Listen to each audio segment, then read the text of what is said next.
আসসালামু আলাইকুম। আমি কামাল হাসান। আমাদের এই প্রোগ্রাম যে যেখান থেকেই দেখছেন, কাছে দূরে প্রবাসে, সকলকে অল ইন্ডিয়া সুন্নাতুল জামাতের পক্ষ থেকে মোবারকবাদ। প্রথম কথা, আমরা যারা ইসলাম ধর্ম মেনে চলি, আমাদের মূলত দুটো বড় উৎসব। তার মধ্যে প্রথমটা হচ্ছে ঈদ উল ফিতর, দ্বিতীয়টি হচ্ছে ঈদ উল জোহা। ঈদ উল ফিতরে যেমন কিছু করণীয় থাকে আমাদের, রোজা, জাকাত, ফেতরা, এই সমস্ত বিষয়ে দেশের মানুষের মধ্যে অনেক প্রশ্ন থাকে। সেই প্রশ্নগুলো আমরা সাধারণ মানুষ সবাই নিজেদের কাছে সংশোধন দিতে পারি না।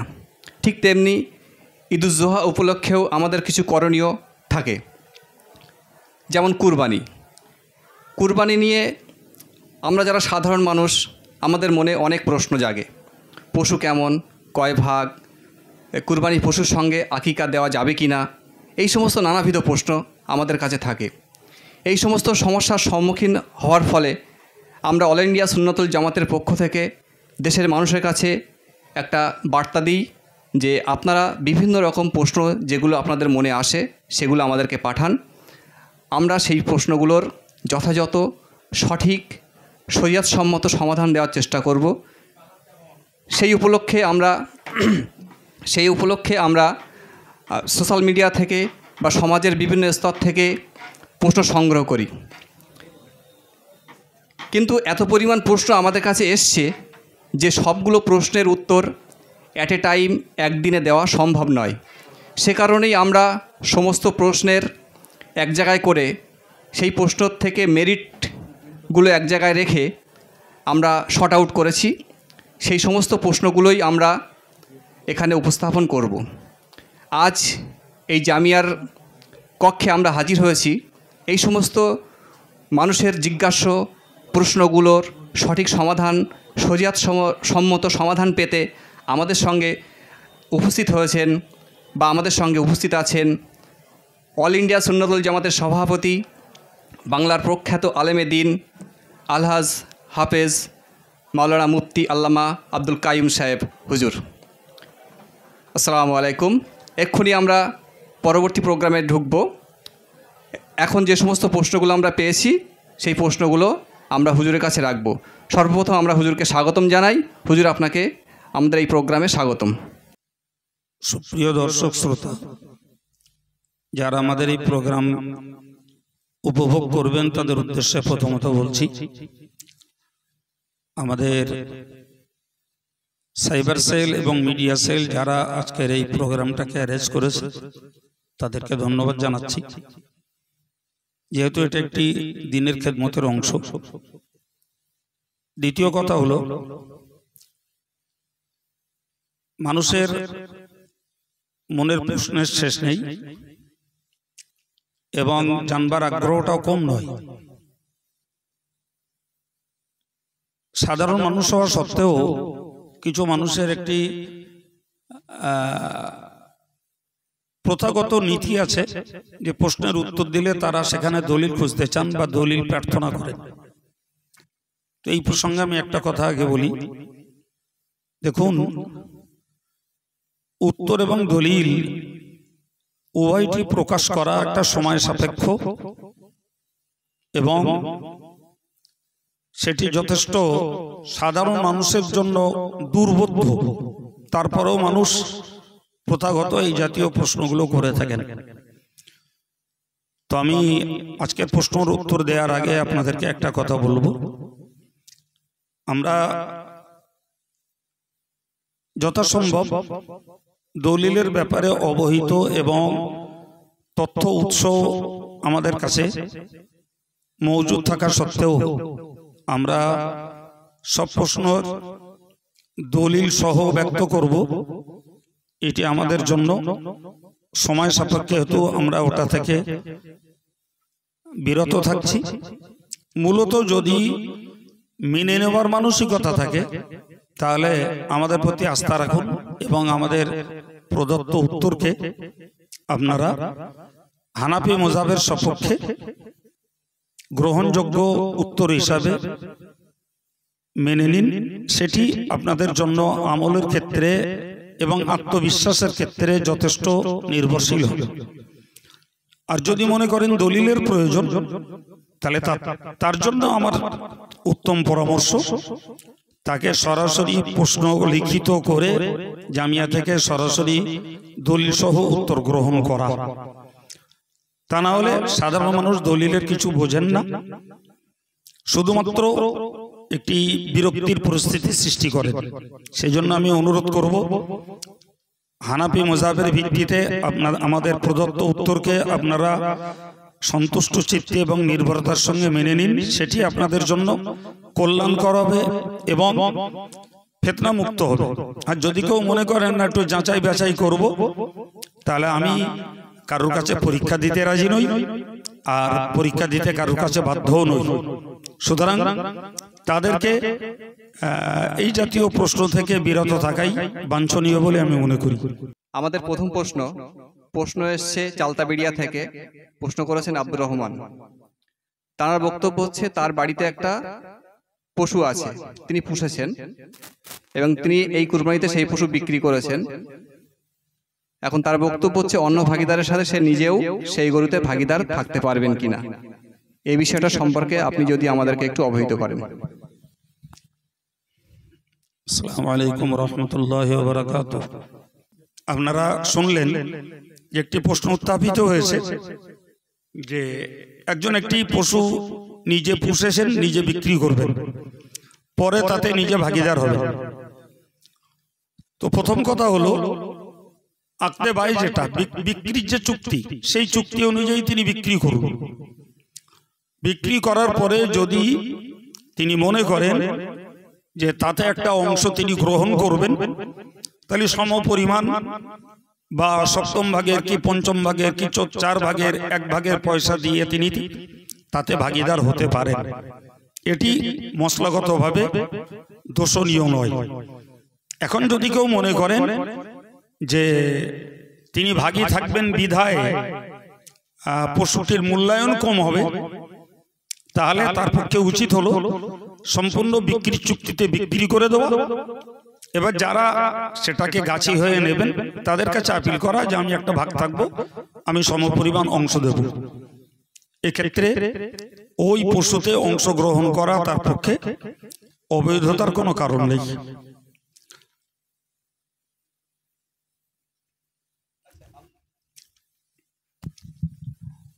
আমরা এরপর পরবর্তী প্রশ্নে যাব।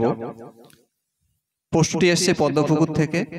মোহাম্মদ শামীম হাসান প্রশ্ন করেছেন, কুরবানির দিন যে ময়দানে কাজ হয়, বিভিন্ন লোক সেই কুরবানি পশুর মাংস বা গোস্ত নিয়ে কাজ করেন, এই দানকৃত গোস্ত থেকে তাদেরকে মজুরি দেওয়া যাবে কিনা?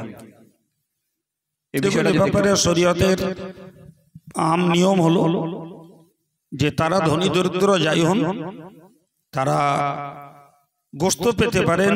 এটি তাদের জন্য একটি সহানুভূতি বলা যায়, কিন্তু তারা যে মেহনত দেবেন তার মেহনতের মজুরি আলাদা দেওয়া লাগবে। গোস্তের কাজ করেছেন বিধায় গোস্ত থেকে তাদের মজুরি দান করবেন, এটি শরীয়ত সমর্থন করে না, এটা শরীয়তে জায়েজ নয়। বরং তার মজুরির পয়সা আলাদা দিতে হবে, অনুদান বা সহানুভূতি হিসেবে তাকে গোস্ত দেওয়া যাবে। এরপরে আমরা যে প্রশ্নে যাব, প্রশ্নটি করেছেন শরীফুল ইসলাম বসিরহাট গোঠরা থেকে। কুরবানির পশুতে ধরুন 5 ভাগ কুরবানি বা দিয়ে 1 ভাগ আকিকা, মানে একই পশুতে কুরবানি এবং আকিকা করা যাবে কিনা, এটা আমরা সাধারণত খুব কমন প্রশ্ন, অনেকের কাছে এই জিজ্ঞাসাটা থাকে। কারণ প্রত্যেকেই বাড়িতেই তাদের সন্তান হলে আকিকা দেওয়ার চিন্তা ভাবনা থাকে।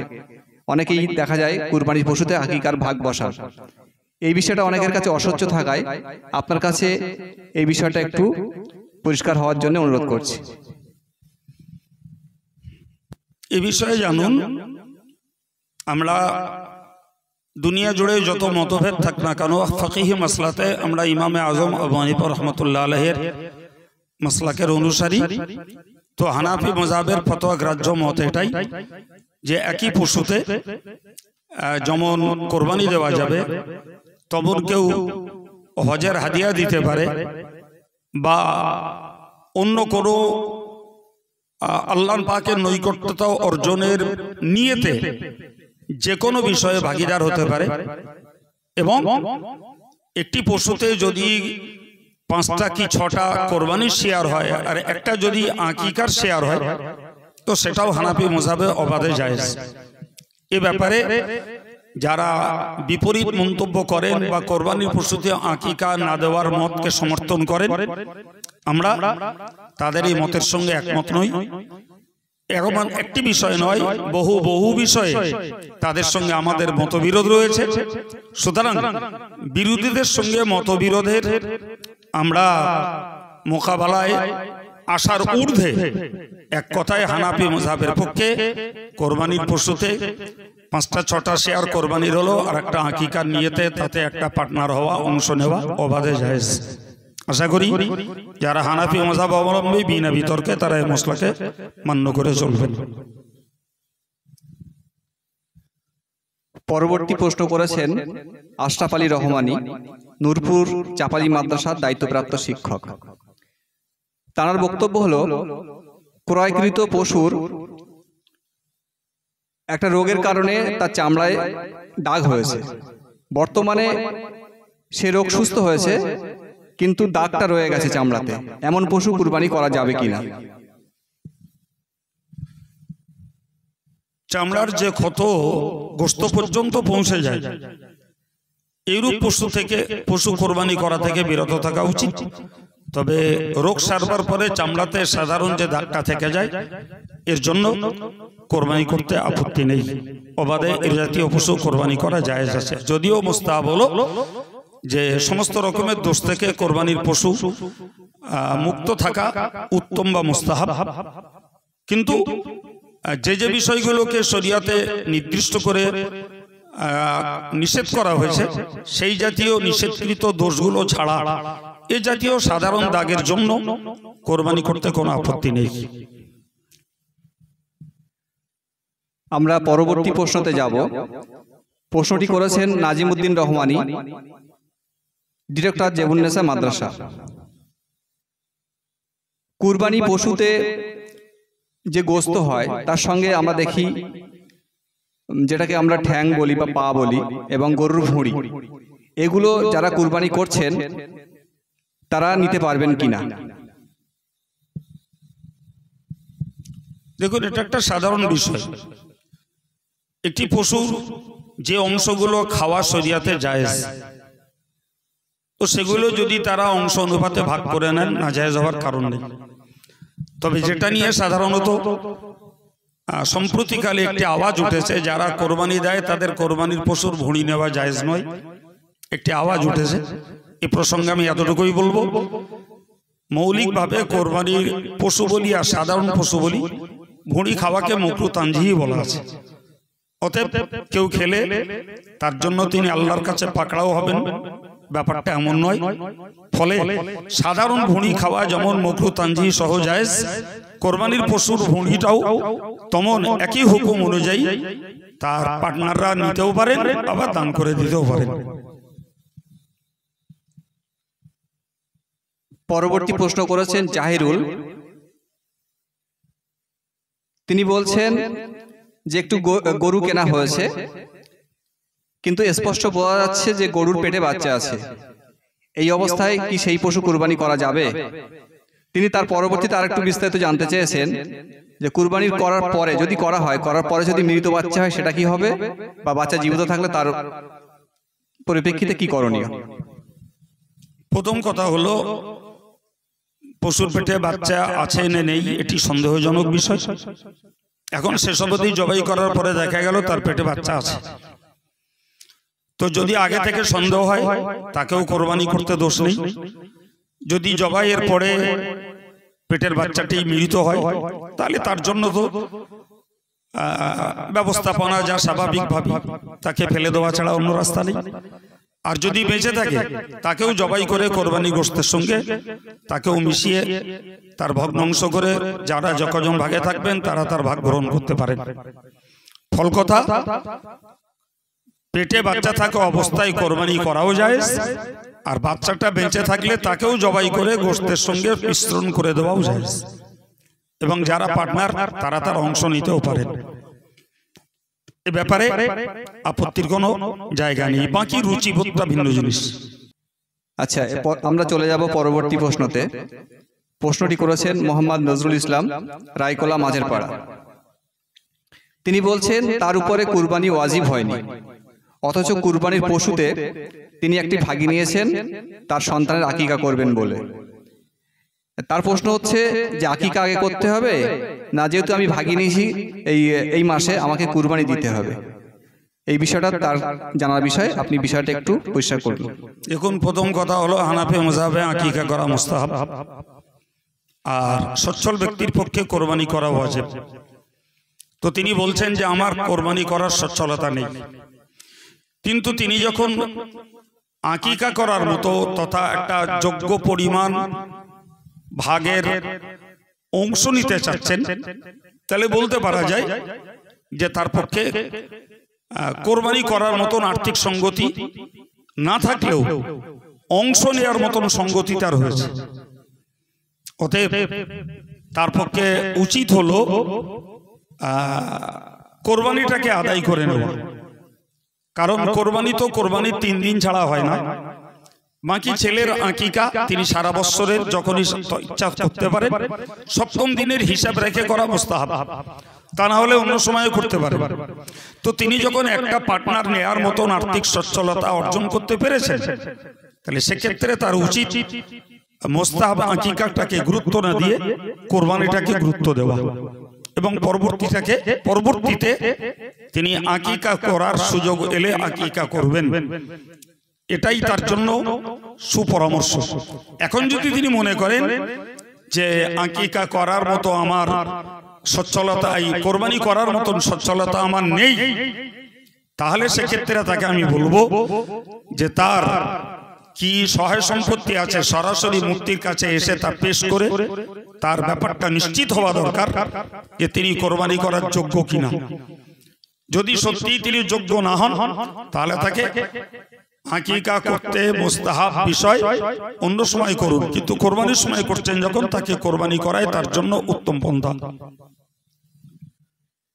আমাদের আরেক দিনী ভাই ওবায়দুল্লাহ সাহেব খাসপুর থেকে প্রশ্ন করেছেন, জিলহজ মাসে আকিকা দেওয়া যাবে কিনা? দেখুন, যেখানে আমরা এর আগে একটা প্রশ্নের উত্তরে বলেছি যে এক পশুতে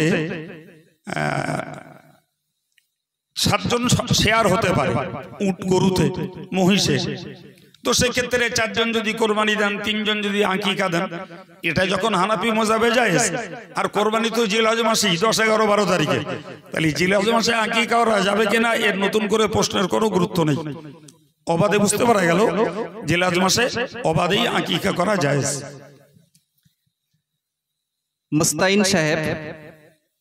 মুস্তাইন সর্দার জঙ্গলপুর থেকে বলছেন, তানাদের বাড়ি অনেকেই ফ্যামিলি মেম্বার, কিন্তু বিপদ হওয়ার কারণে তাদের আর্থিক অবস্থা বর্তমানে খুবই খারাপ। এ কারণে তারা পরিবারের সব সদস্য মিলে কেউ 1000, কেউ 500 এরকম দিয়ে একটা ভাগী নিয়েছেন। এখন এই ভাগে কার নাম বসানো যাবে, এ বিষয়টা উনি জানতে চেয়েছেন। এখানে যখন পার্টিকুলার ব্যক্তিগত কেউ সচ্ছল এবং সমর্থ ব্যক্তি হিসাবে কোরবানি করছেন না, বরং তারা কিছু কিছু দিয়ে একটা শেয়ার নেবার মতন পরিস্থিতি তৈরি করেছেন, ফলে এই কোরবানি তাদের জন্য ওয়াজিব নয়, বরং এটা তাদের জন্য মুস্তাহাব। তো এই ক্ষেত্রে পরামর্শ এটাই বলা যায়, যদি তাদের গার্জিয়ান থাকে গার্জিয়ানের নামে করাই মানবিকভাবে উত্তম। যদি গার্জিয়ান না থাকেন, তাহলে যে কোনো কারোর নাম দিয়ে করে নিতে পারেন।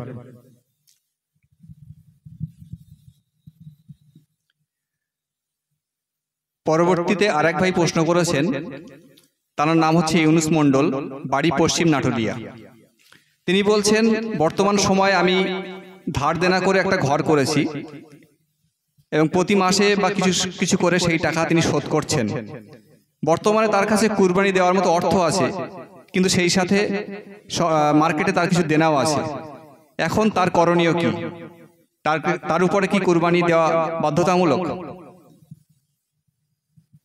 প্রথম কথা হলো ঋণ পরিশোধ করা তার জন্য ওয়াজিব। সুতরাং ঋণ পরিশোধ করার পরে যদি কোরবানি দেওয়ার মতো সমর্থ থাকে কোরবানি দেবেন। যদি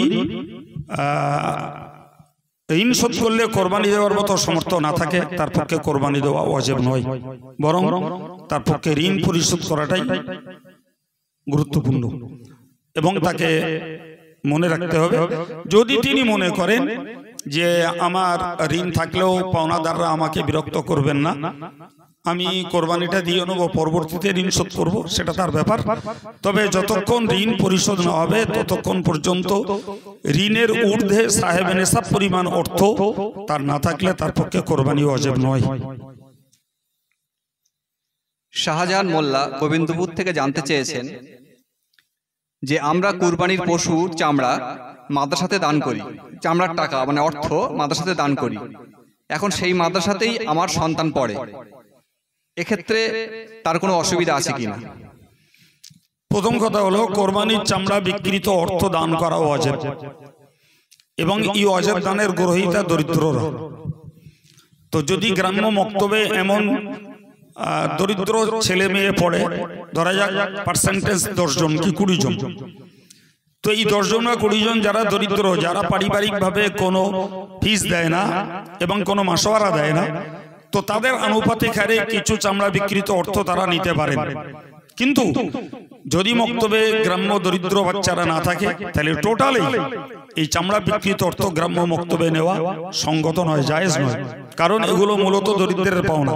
আজকে যে গার্জিয়ানরা তাদের ছেলে মেয়েদের মাধ্যমিক উচ্চ মাধ্যমিক পড়াচ্ছে এবং এডুকেশনাল গুডস শিক্ষা সামগ্রী সবকিছু সরঞ্জাম ব্যবস্থাপনা যোগান দিচ্ছেন, তাদের টিউশন ফি দিচ্ছেন, টিফিন ফি দিচ্ছেন, আর কোরআন শেখাবার বেলা তারা চামড়া বিকৃত ওয়াজিব দানের অর্থে বাচ্চাদেরকে কোরআন শেখাবেন, এটা তাদের মানবিকভাবেই বোঝা উচিত, যেটা আমাদের পক্ষে কখনো সমীচীন নয়। বরং যে সমস্ত প্রতিষ্ঠান দরিদ্র ছাত্রদের জন্য হোস্টেল, চিকিৎসা, পোশাক, বই পুস্তকের ব্যবস্থাপনা করে, এই চামড়া বিকৃত অর্থগুলো ওরকম হোস্টেল পরিচালিত ছাত্রছাত্রীদের যে মাদ্রাসা, তাদের দরিদ্র এতিম অনাথদের পরিষেবায় দেওয়াই সঙ্গত। এবং গ্রাম্য মক্তবগুলোতে নিজেদের অর্থ দ্বারা যেমন জেনারেল শিক্ষা বাচ্চাগুলোকে দিচ্ছি, ইসলামে বা তালিমে কোরআনের শিক্ষা, এটাও নিজেদের অর্থ থেকেই যোগান দেওয়া, এটাই অন্তত একজন মুসলিম হিসাবে কোরআনী শিক্ষা বা দ্বীনি শিক্ষার প্রতি গুরুত্ব দেওয়ার বাস্তব প্রমাণ। দুনিয়ার শিক্ষার ক্ষেত্রে নিজের অর্থ খরচ করব, আর দ্বীনি শিক্ষার বেলা দানকৃত ওয়াজিবি দানের অর্থ কাজে লাগাবো, এটি ইসলামের প্রতি অভক্তির একটি বড় প্রমাণ। আমরা পরবর্তী প্রশ্নতে যাব। পরবর্তী প্রশ্নটি এসেছে হিজলা উত্তর 24 পরগনা থেকে, প্রশ্নকর্তা রবিউল ইসলাম। তিনি জানতে চেয়েছেন বাইরের রাজ্য থেকে যে সমস্ত গরু আসে তাদের অনেক সময় নিম্ন অঙ্গ মানে নির্দিষ্ট একটা অঙ্গ, যেটাকে অন্ডকোষ বলা হয়, মেশিনে চাপ দিয়ে ফাটানো থাকে। এই ধরনের গরু কুরবানিতে ব্যবহার করা যাবে কিনা? প্রথমত জানতে হবে এই জাতীয় পশু, যেমন আমরা বলি ষাঁড় বা পাঁঠা ছাগল, খাসি করা জায়েজ। তো খাসি করার গ্রাম্য একটা পদ্ধতি আছে, এই কাজগুলো যারা করেন তারাও অস্ত্রোপচার করে বিচিগুলোকে বার করে দেন এবং তার যৌনতাকে নষ্ট করে দেন। এখন বাইরের রাজ্যে যদি মেশিনের সাহায্যে এটা করে থাকে, সেটা যদি তাদের জন্য অতিরিক্ত, পশুদের জন্য অতিরিক্ত যন্ত্রণা এবং কষ্টের কারণ হয়, তাহলে তার জন্য আলাদা পাপ হবে। কিন্তু ওটাই যখন খাসি করার সেখানকার পদ্ধতি, আর খাসি পশু যখন কোরবানি করা যায়, ফলে এই জাতীয় পশু কোরবানি করতেও কোনো দোষ নেই। পরবর্তী প্রশ্ন করেছেন আজিজ তরফদার, গ্রাম খাড়ুবালা, উত্তর 24 পরগনা। তানার প্রশ্ন হচ্ছে যে কোনো ব্যক্তির উপর কুরবানি করা, মানে তিনি কুরবানি করতে সক্ষম, তিনি সাহেবে নেশাব, কিন্তু তিনি কুরবানি করেননি। এখন মানে মসজিদ থেকে বা কুরবানি কমিটির থেকে যে মাংস দান করা হয়, তিনি সেই মাংস গ্রহণ করতে পারবেন কিনা? দেখুন, সচ্ছল ব্যক্তির পক্ষে কোরবানি করা হানাফি মাযহাবে ওয়াজিব আগেই বলেছি। ফলে যার আর্থিক সচ্ছলতা রয়েছে তিনি কোরবানি করলেন না। রাসূলুল্লাহ এমন ব্যক্তির জন্য আক্ষেপে ভয়ঙ্কর কথা বলেছেন যে তারা যেন আমার ঈদগাহের ধারেও না ঘাসে। এত ভয়ঙ্কর বার্তা থাকার পরেও যিনি কৃপণতাকার কোরবানি করছেন না, তার জন্য তার গুনাহ হবে অজবতর করে। তবে কোরবানির গোশত ধনী গরিব সবাই খেতে পারে। সেই হিসেবে যদি তিনি মসজিদের অংশ থেকে গোশত নেন বা পান তো তার পক্ষে খাওয়া যায়। কোরবানি না করার গুনাহ হবে, তবে কোরবানির গোশত ধনীরাও খেতে পারে, যেহেতু তিনি নিলে তা খাওয়া তার জন্য জায়েজ হবে। আমরা এরপরে পরবর্তী প্রশ্নতে যাব। পরবর্তী প্রশ্নটি করেছেন আলিনুর রহমান, ভাঙড়, দক্ষিণ চব্বিশ পরগনা থেকে।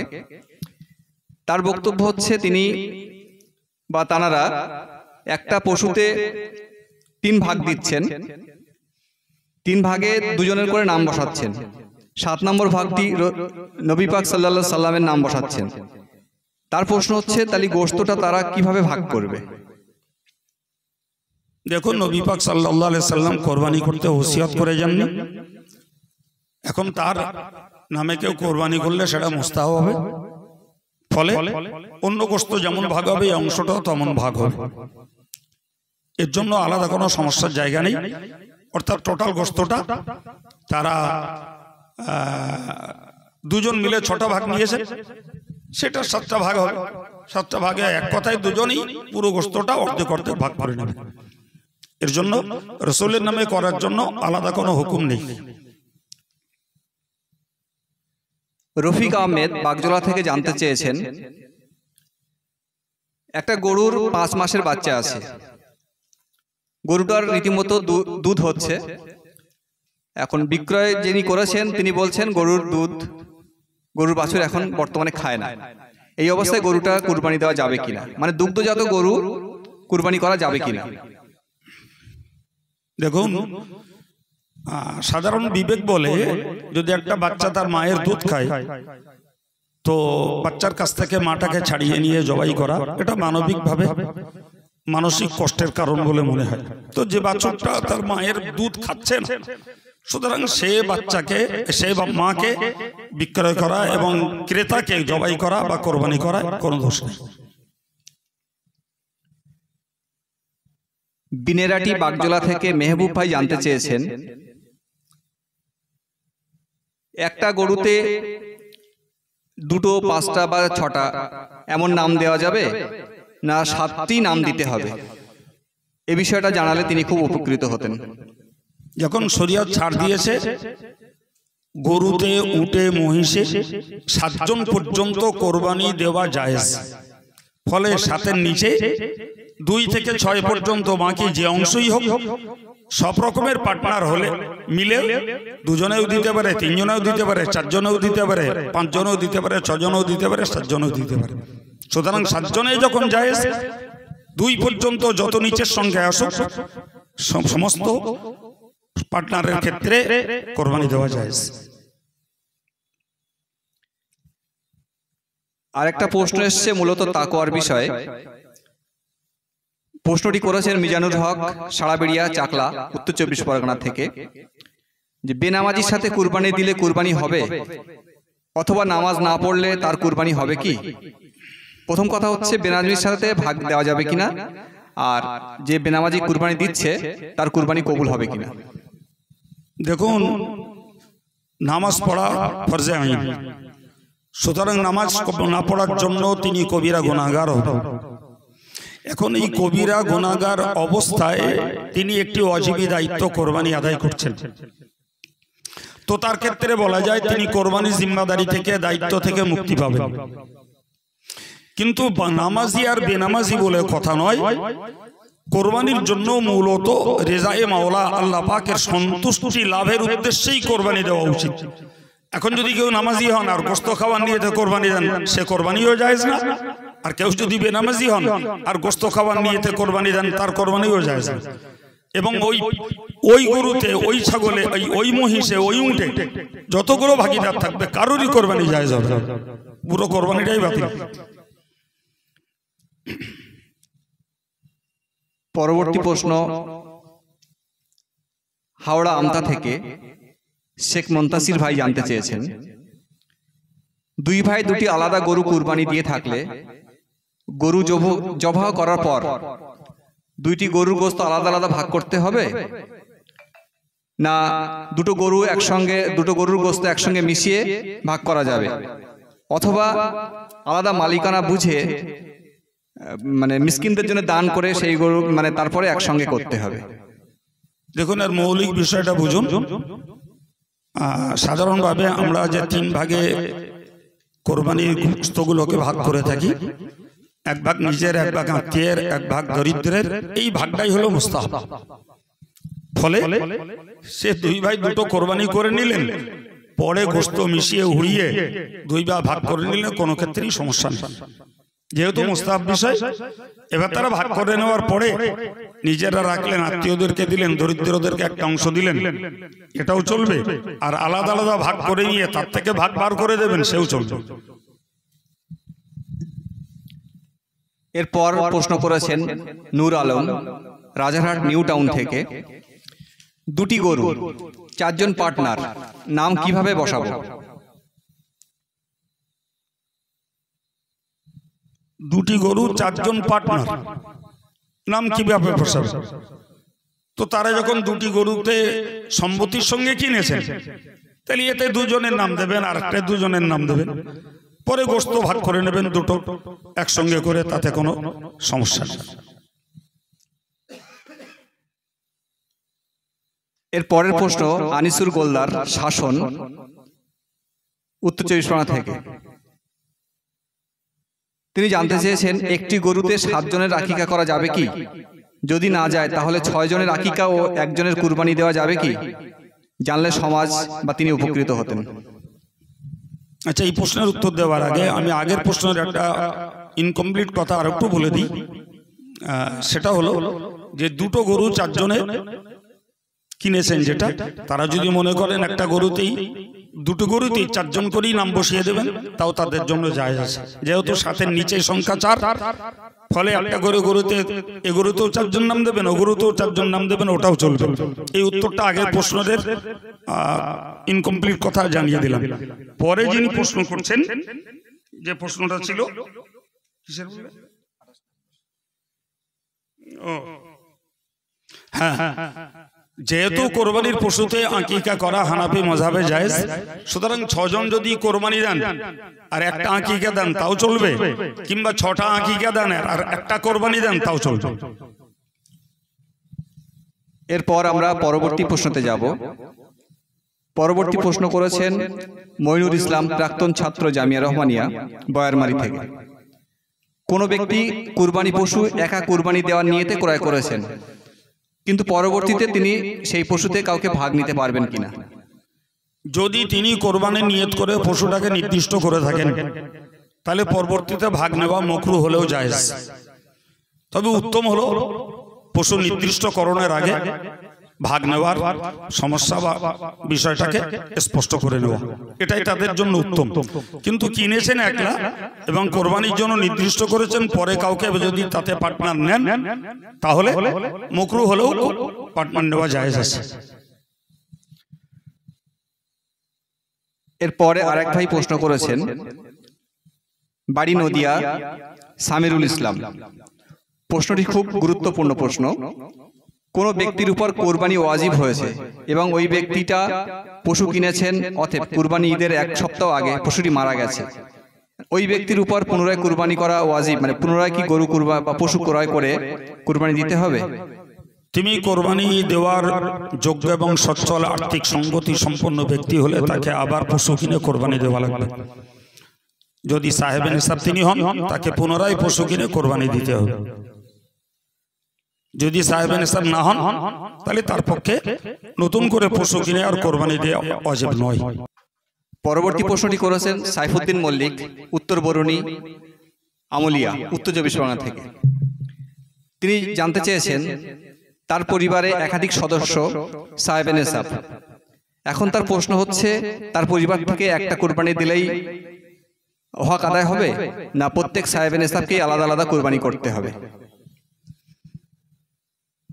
এই প্রশ্নের উত্তরের জন্য আগে ভাবতে হবে যে একটা কোরবানি মানে একটা পশু না একটা ভাগ, এই কথাটি স্পষ্ট নয়।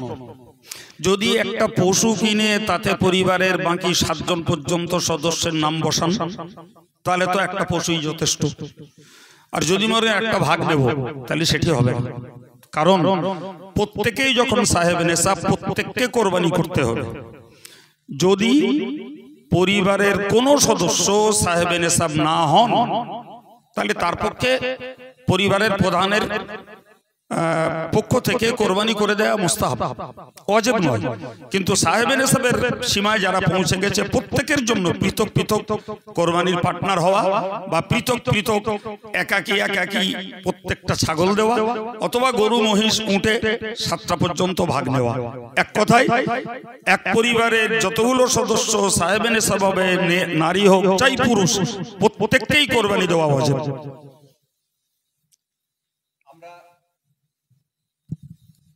আমরা মূল প্রশ্নোত্তর পর্ব এখানে শেষ করলাম। আমরা মুফতি সাহেবের কাছে একটা বিষয়ে পরিষ্কারভাবে কিছু মেসেজ নিতে চাই বা সমাজে ছড়িয়ে দিতে চাই। বর্তমান সময়ে সোশ্যাল মিডিয়ায় অনেকে দেখা যায় কুরবানির পশুর ছবি, জবাকৃত গোস্তের ছবি, এগুলো অনেকে ছাড়েন। আপনি একটা বৃহত্তর সমাজের পথ প্রদর্শক বা একজন সাংগঠনিক প্রধান হিসাবে সমাজে মানুষের কাছে এই বিষয়ে কি বার্তা দেবেন? যেহেতু বর্তমান সময়ে দেশে একটা চরম সাম্প্রদায়িক রাজনীতির বিরাজ করছে, সেখানে সম্প্রীতির বার্তা হিসাবে আপনি সমাজে কি বার্তা দেবেন? দেখুন, এই প্রসঙ্গে আমি খুব সুস্পষ্ট ভাষায় বলবো। প্রথমত, এক শ্রেণী মানুষের কাছে তারা পশু হত্যাকে ধর্ম বলে মনে করেন না। ঠিক সেই জায়গাটায় দাঁড়িয়ে কিছু নির্দিষ্ট পশু আল্লাহ পাকের পক্ষ থেকে মুসলিমদের জন্য যেমন জবাই করে খাওয়াও জায়েজ করা আছে, বৈধ বলা আছে, তেমন কিছু নির্দিষ্ট পশু কোরবানি দেওয়ার জন্য নির্দিষ্টকরণ করা হয়েছে। ফলে আমরা যেটা কোরবানি করি, এটি একটা ধর্মীয় ইবাদতের অংশ। এটি লোককে দেখিয়ে বেড়ানোর ব্যাপার নয়। বিশেষ করে বর্তমান স্পর্শকাতর পিরিয়ডে কোরবানি করে কোরবানির পশুর গোশত কি রক্ত ছবিটা ভাইরাল করে দেওয়া, এটা নিশ্চিত অতিরিক্ত একটা ফিতনার দানা সৃষ্টি করা। আমি এই প্রসঙ্গে জাতিকে বলবো, আপনারা যথাসম্ভব নিজেদের ধর্ম নিজেদের সম্ভ্রমের সঙ্গে আদায় করুন এবং কোরবানি জবাইকৃত পশুর রক্ত গোশত কোনো কিছুই সোশ্যাল মিডিয়াতে ভাইরাল করবেন না। এগুলো ভদ্রতা নয়, বরং এগুলো উচ্ছৃঙ্খলতা এবং এগুলোতে আরেক শ্রেণীর মানুষের ধর্মীয় ভাবাবেগে আঘাত করে একটা শান্তিপূর্ণ সমাজকে অশান্তি এবং ফিতনার দিকে ঠেলে দেওয়া হয়। এবং যে করে সে হয়তো নিরাপদ থাকে, কিন্তু দেখতে পাওয়া যায় ওই বিষয়টাকে কেন্দ্র করে যেখানে সংখ্যালঘু মুসলমানরা বাস করেন, তাদেরকে অনেক সংখ্যাগুরুদের কাছে বা অমুসলিম অধ্যুষিত এলাকাতে তাদের চাপ খেতে হয়। ফলে এই জাতীয় কাজ থেকে মুসলিম ভাইদেরকে, যুব সমাজকে আমি বিরত থাকার জন্য অনুরোধ করব এবং আরো অনুরোধ করব যে আমরা কোরবানি আদায় করছি, আলহামদুলিল্লাহ আদায় করতে পারি। আমাদের পশ্চিমবঙ্গে আজও পর্যন্ত গরু কোরবানি নিষিদ্ধকরণ হয়নি। তবে যে সমস্ত রাজ্যে গরু কোরবানি নিষিদ্ধকরণ হয়েছে, তারা যদি সেখানেও সন্দর্পণে গরু কোরবানি করতে পারেন, একটা সুন্নতকে জিন্দা করার সওয়াব তারা পেয়ে যাবেন। আলহামদুলিল্লাহ আমরা পশ্চিমবঙ্গে এখনো গরু কোরবানি অবাধে করতে পারছি। এর উপরে অতিরিক্ত কিছু বাড়াবাড়ি করতে যাওয়া বুদ্ধিমানের কাজ নয়, বরং অশান্তি সৃষ্টির একটি পূর্বাভাস। এ থেকে আমার ভাইদেরকে আমি বিরত থাকতে অনুরোধ করব। যথাসম্ভব পর্দাপর্শিদার সঙ্গে, বিশেষত মিশ্র পরিবেশে তাদেরকে যে পশুই কোরবানি করুন না কেন, বিশেষত গরু কোরবানির ক্ষেত্রে তারা যতটা সম্ভব নিজেদের আত্মরক্ষা এবং গোপনীয়তার সঙ্গে করলে শান্তিতে থাকার জন্য একটা অনুকূল ব্যবহার বা অনুকূল পরিবেশ পাওয়া যাবে।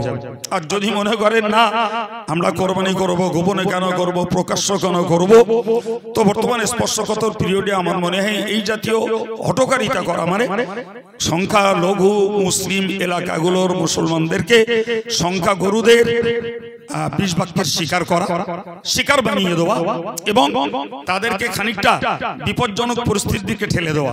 আমি মুসলিম ভাইদেরকে বলবো এই জাতীয় কাজ করা থেকে বিরত থাকাই শান্তিপ্রিয় মুসলমানের কাজ। প্রিয় দর্শক, আমরা অনুষ্ঠানের একদম শেষ পর্বে এসে মুফতি সাহেব যে আমাদের তথা দেশবাসীর উদ্দেশ্যে যে সম্প্রীতির বার্তা দিলেন, সবাই এটা মেনে চলার চেষ্টা করব। পরিশেষে আমাদের এই প্রোগ্রামে মুফতি সাহেব তিনি তার মূল্যবান সময় আমাদেরকে দেওয়ার জন্যে আমরা অল ইন্ডিয়া সুন্নতুল জামাতের সাইবার শাখা সংগঠন, সাইবার সেল ও মিডিয়া সেলের পক্ষ থেকে তাকে আন্তরিক ধন্যবাদ এবং কৃতজ্ঞতা জানাই। আসসালামু আলাইকুম।